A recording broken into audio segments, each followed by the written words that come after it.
So we started dating, and I'd taken her out about 5 nights right in a row. Is really good. Picked me up at 4:30, right after school. Yeah, and we'd go out and have beers and had fun. So I was telling my partner, John Lane, I said, you know, this gal is going to be, I really like her. I said, this could be the one.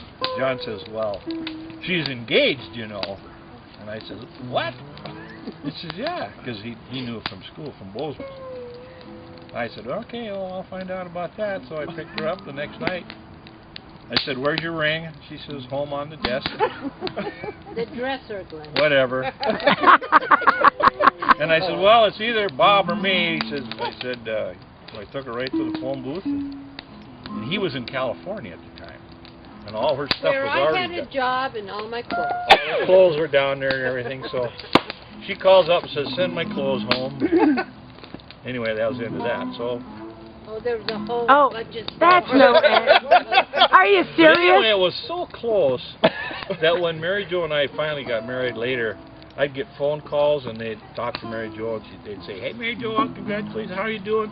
Can I talk to Bob? And she'd say, no, I married Glen. What? Doesn't matter. And we had napkins that said Bob and MaryJo. You know.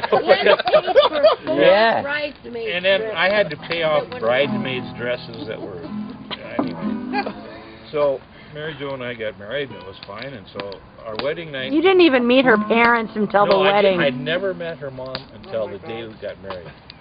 And I'm standing in front of the church, and her mom had 6 brothers. 5 brothers. All ranchers. And they all got out of this car, and they're all little guys, and they're all ranchers. And they got out of the car, and they're coming across the street, and I said, which one's your mother?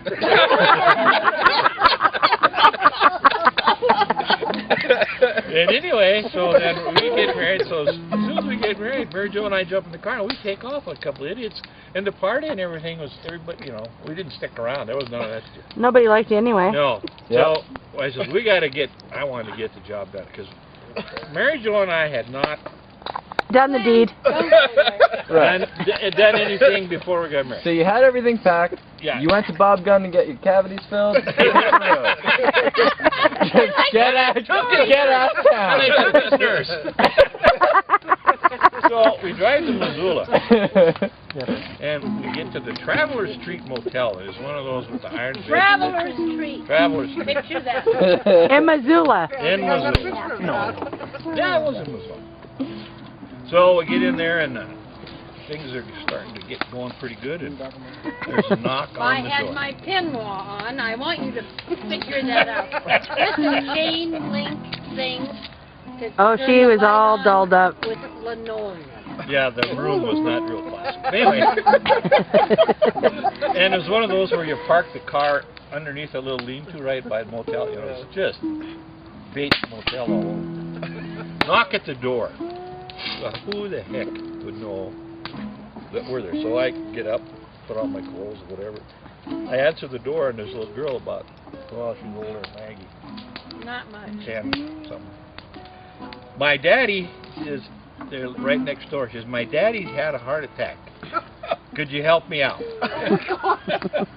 So MaryJo, quick, get dressed. So we get our clothes back on. I took my pinwall. Put on her jeans, and we go next door and get this guy up off the floor. And I said, run down and call the 911. So a little girl runs down, they call ambulance or whatever it was. The operator. Yeah. Ambulance. Call the janitor. The ambulance comes and they put the guy in the ambulance.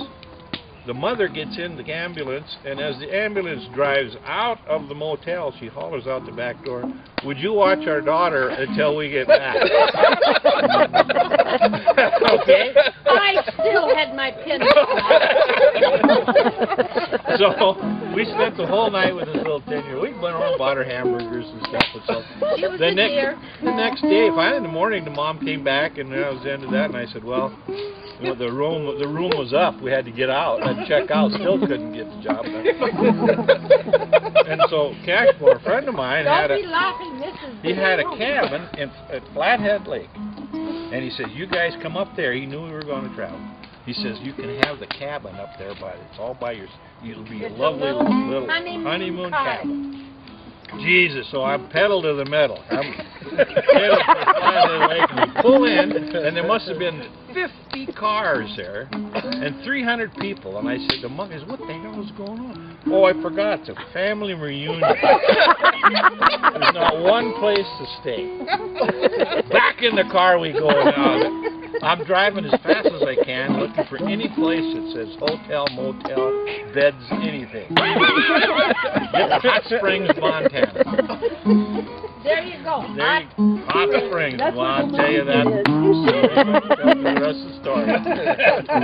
But it took me 3 days to get the job done.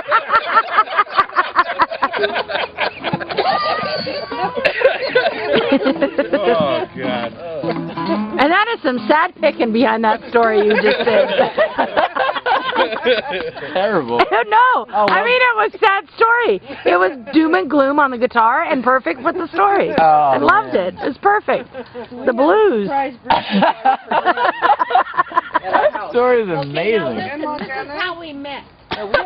We lived in this little house in Great Falls, and we had a surprise birthday party for Glen, and all these people are coming, including the date we had set up for Glen, Janice Thompson.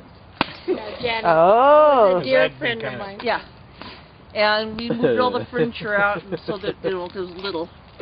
Anyway, so he shows up with her. Well, no.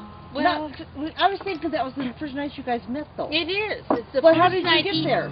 Well, he asked me to come To the birthday. to his birthday. But it was a surprise. Well, see, that's... Oh, very good. Well, it sure as hell turned out to be. I'm laying some emotion in there. You're totally. Listen. Plot thickens. The plot thickens. We had a lot of fun. Oh, that was funny. And so I came to this party Not knowing anybody. not knowing Anybody. a soul. Because I was engaged to someone else. Bob Gunn. Dun, dun, dun. You want me to do the dun dun dun?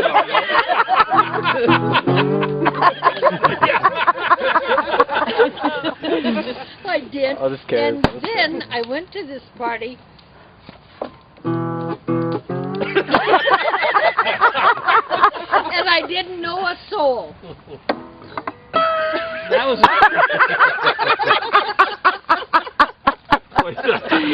Awesome. However, You can't get over that. That's a long story.